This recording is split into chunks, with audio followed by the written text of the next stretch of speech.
all set now to sprint, ready to go. And when racing. Okay, kind of start with Cala Muretta breaking out well. Woman of Power was very quick to respond and goes off to show the way on that side. On the near side, Senora Bomber shows pace with Happy Analia, Jailhouse Rebel, C. Velocis towards the outside.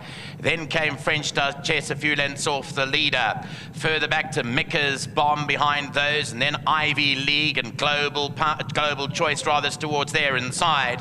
A line of four of them, Happy Analia, Woman of Power down the centre. Then came Senora Bomber on the stand side, C. Veloci, Cala Muretta's down the inside, and French Duchess is also trying to get into it too as they come down to the last 200 metres. Woman of Power, Cala Muretta down the inside. French Duchess running a huge race between them here. Cala Muretta, Woman of Power. These are the two at the moment. On the outside is C. Veloci, but it's Cala Muretta. Cala Muretta beat Woman of Power. Third place will go to C. Veloci, and fourth place a Flying Ivy League.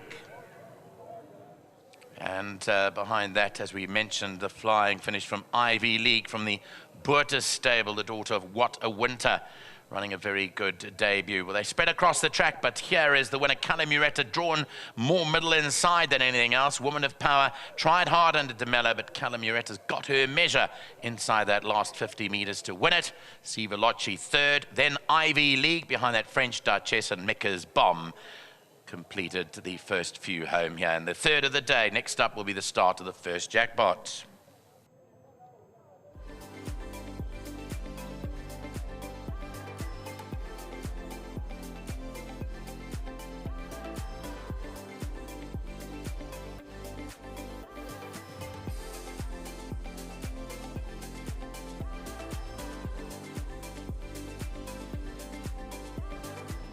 So a lot of happy faces. Whenever Fortune's in the winner's enclosure, there'll be a lot of smiles, a lot of chirps. And Raymond Danielson's the winning jockey on number 1, Cala Muretta, the daughter of Give Me the Green Up, bred at Fastfontein. Well done to all the winning owners, to Dallinchin, Sammy, Mr. De Brew, Mr. Pillay, who's here, Ashwin Reynolds, and Ashley Fortune's got a share as well. Another BSA check. They're 15 to go.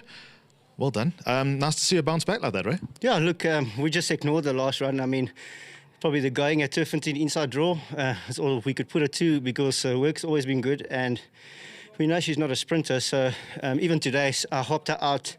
I chased her for about 4 strides, and I could feel she's hating every minute of it. She wants to be left alone. So I just left her alone when she was happy, and just had to pick up a little earlier than what I wanted to. But obviously the 1,000 is way too short. And when I asked her, she's also a filly that likes more of a hand ride than the Persuader. So, yeah, so that's something to take into account. And, yeah, other than that, she ran to the line and won a good race. You talk about the inside draw on the Turffontein inside, a stand-side track. Naturally, when you look at the VAAL Classic, you'd also rather see a high number. She was drawn 1. Was there anything there, or was the track just running so well today?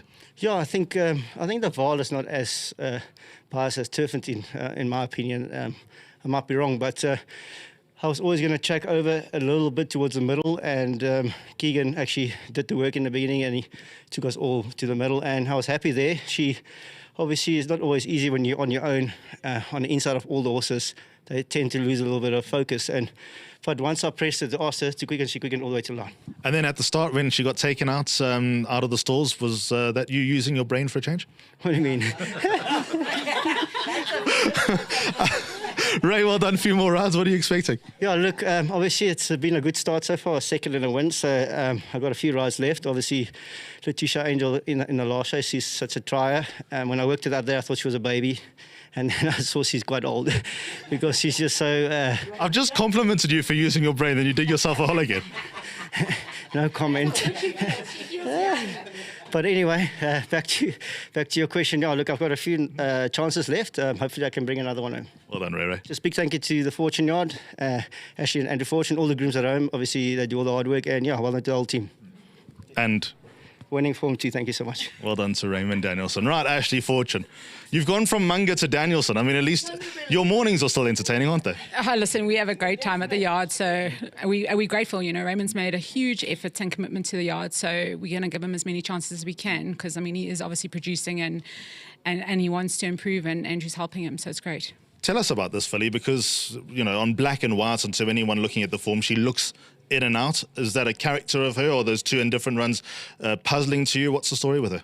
Yeah, her last run, she had us all bamboozled. There was absolutely no apparent reason for the lack of any effort in that race. So, yeah, obviously home track, home advantage, and she's probably more comfortable here at the moment, just until she gets a little bit more racing experience. But yeah, I can't really put it down to anything apart from that. A few more runners today. There's a little whisper about Activator in the next race. What are you expecting from Activator and also a few others? Letitia's Angel in the back and a couple of others.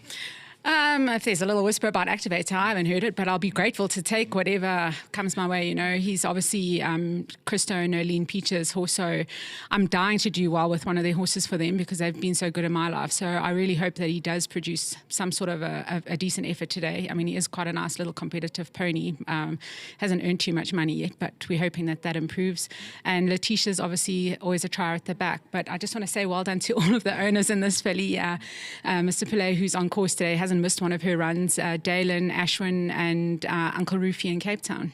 Well done, Ash. Awesome, thank you, and well done to our sponsors, World Sports Betting. Well done to Ashley Fortune, the winning trainer. Let's get Mr. Pillay in here. Nice to meet you, sir. How are you? I'm good, thanks. Nice win. You haven't missed a race, all dressed to the nines. Always dressed to kill. Yes. But I'm very internally grateful to all the partners, my nephew Dylan Shinsemi for the opportunity, and more especially for racing, for making racing such a great pleasure. Thank you very much.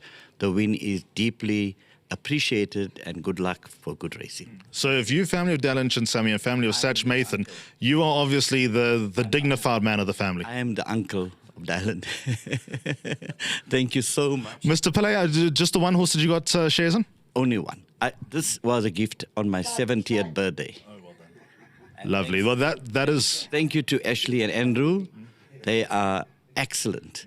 I hope God bless them, and I wish them tons of luck for the future. They are very, very, very good people. Well, that's the philanthropy of the family. Well done. Come take the check. Andrew Fortune can't take them all. So there's the 100,000, the Bloodstock South Africa 100,000. Like I said, there's 15 to go. 10,000 rand to the trainer, 90,000 rand to be split among the owners. Thank you, Mr. Pillay. And we got no groom here, unfortunately, but it's Seaswear. Well done to Seaswear. That will be coming your way courtesy of World Sports Betting, 1,500 rand for the winning groom. So that's the first leg of the pick six. Well, as far as the pick six is concerned, the first timer rule there comes to save you. I hope that it will go from strength to strength from here. Race number 4 starts the first jackpot. That's not too far away.